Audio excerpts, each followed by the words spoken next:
ना ही कल चुनाव आ रहे हैं, ना ही कोई चुनाव की अधिसूचना अभी आई है।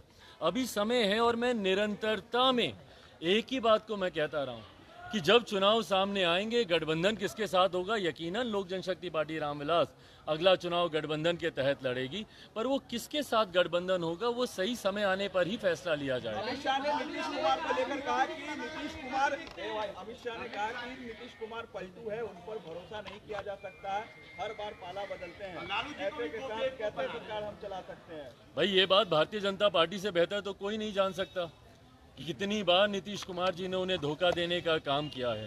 तो ऐसे में जब आदरणीय केंद्रीय गृह मंत्री अमित शाह जी ने इन बातों को रखा है तो वो सही बोल रहे हैं इस बात को लेकर। नीतीश कुमार जी ने ना सिर्फ भारतीय जनता पार्टी को बल्कि हर उस गठबंधन को और अपने ही हर उस नेता को धोखा देने का काम किया जिनका साथ लेकर इन्होंने आगे बढ़ने का प्रयास किया।